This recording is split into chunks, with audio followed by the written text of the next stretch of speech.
As pessoas sempre buscaram formas de homenagear quem é especial, de se sentirem mais próximas, de demonstrarem esse amor. Vamos juntos fazer o bem.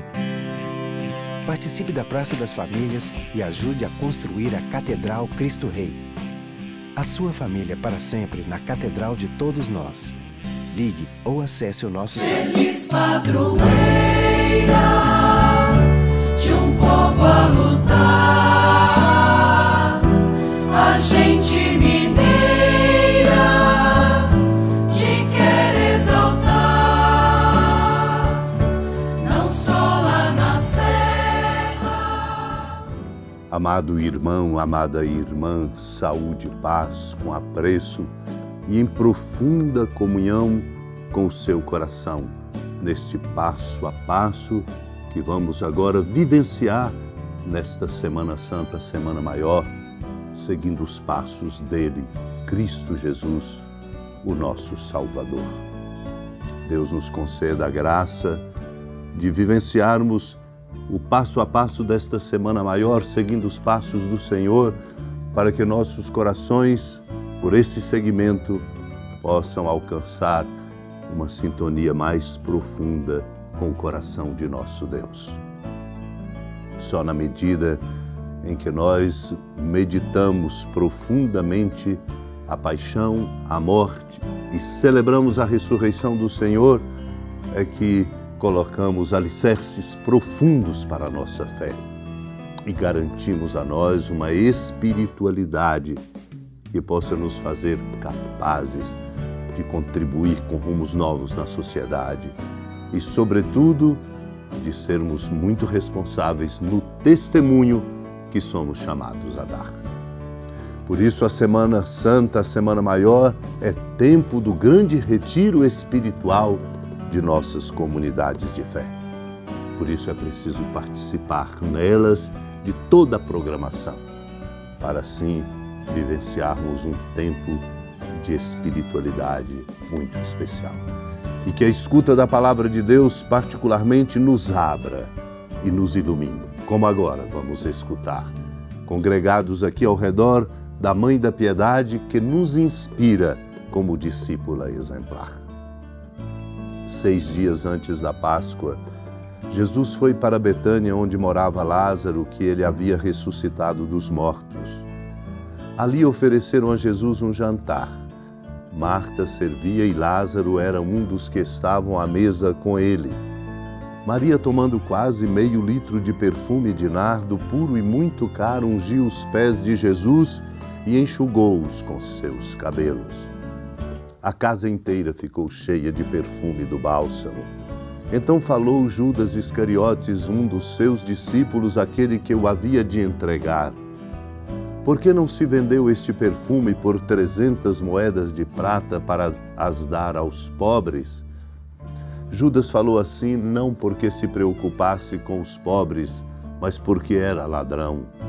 Ele tomava conta da bolsa comum e roubava o que se depositava nela. Jesus, porém, disse: deixa-a. Ela fez isto em vista do dia de minha sepultura. Pobres sempre os tereis convosco, enquanto a mim nem sempre me tereis.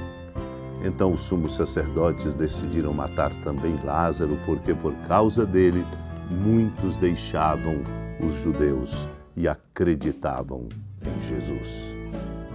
Amado irmão, amada irmã, essa passagem é fortemente interpelativa, iluminando o questionamento que a nossa conduta recebe no sentido de sermos coerentes, honestos, verdadeiros e transparentes em tudo.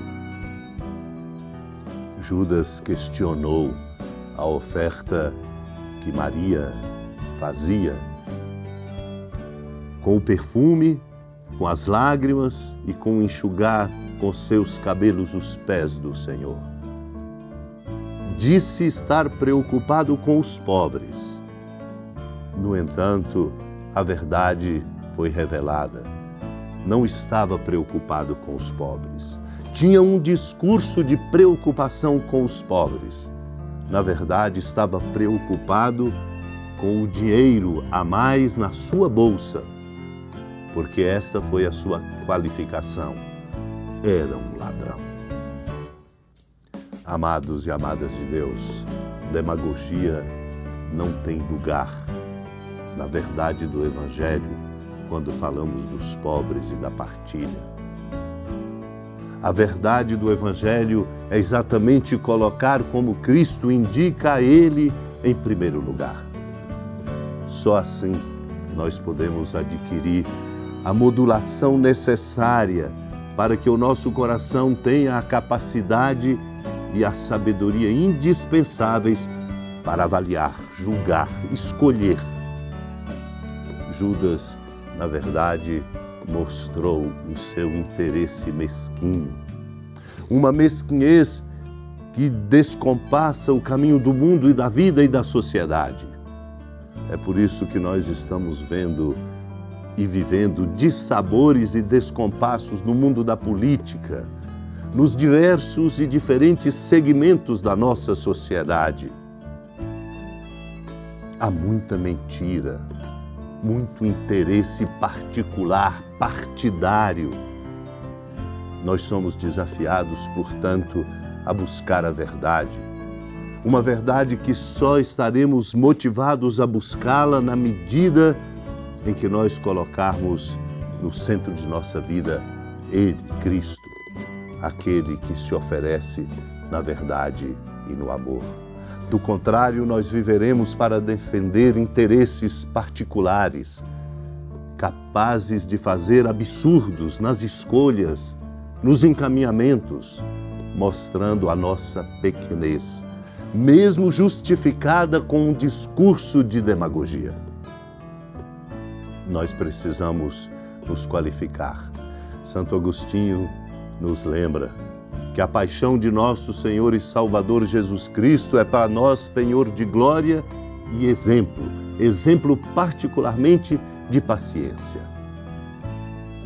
Por isso ele pergunta, haverá alguma coisa que não possam esperar da graça divina os corações dos fiéis, pelos quais o Filho unigênito de Deus, eterno como Pai, não apenas quis nascer como homem entre os homens, mas quis também morrer pelas mãos dos homens que tinha criado? A resposta a essa pergunta é, portanto, única. Incrível o que já aconteceu, Deus morreu pelos homens. Isto é, Deus se oferece por nós.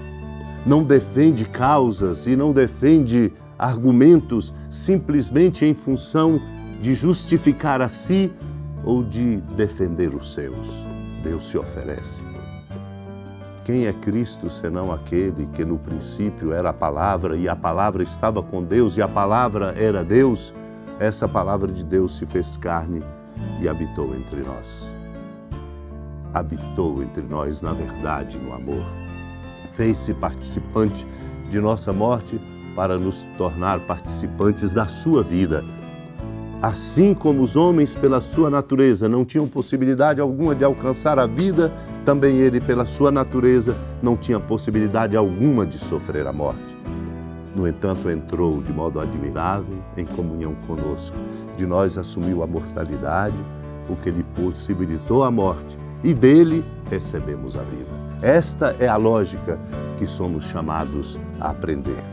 Portanto, de modo algum devemos envergonhar-nos da morte de nosso Deus e Senhor. Pelo contrário, nela devemos confiar e gloriar-nos acima de tudo. Pois tomando sobre si a morte, quem nós encontrou, garantiu com total fidelidade dar-nos a vida que não podíamos obter por nós mesmos. Seja o caminho da Semana Santa a meditação desta verdade, para que, sensibilizado, nós possamos nos corrigir e termos a envergadura de verdadeiros filhos e filhas de Deus, cidadãos e cidadãs. Supliquemos esta graça urgentíssima no contexto em que estamos vivendo. Senhora da piedade, Mãe Virgem do Cristo Deus. Lembrai-vos, ó piedosíssima Virgem Maria, que nunca se ouviu dizer que alguém daqueles que, tendo recorrido à vossa proteção, implorado a vossa assistência e reclamado o vosso socorro, tenha sido por vós desamparado. Animado com igual confiança, a vós recorro, ó Virgem das Virgens, e gemendo sob o peso dos meus pecados, me prostro a vossos pés. Não desprezeis as minhas súplicas, ó Mãe do Verbo encarnado, mas dignai-vos de as ouvir propícia e de me alcançar o que vos peço. Amém. Feliz padroeira de um povo a lutar, a gente mineira te quer exaltar, não só lá na serra, tu és esplendor de toda esta terra, também és fulgor. Amado irmão, amada irmã, com alegria e esperança, da ermida da padroeira do estado de Minas Gerais, a Senhora da Piedade, que da sua casa de clemência e bondade nos acompanhe e nos abençoa do alto da serra, magnífica arquitetura divina, a bênção de Deus, amor misericordioso. Pai, Filho e Espírito Santo desça sobre sua família, sustente sua vida, fecunde o caminho missionário de nossa igreja, nos ajude a vivenciar o tríduo pascal na força do amor e fecundar nesses passos dos segmentos de Jesus o caminho de nossas vidas, enchendo-nos de sabedoria e permanecendo essa sabedoria conosco para sempre. Amém. Feliz padroeira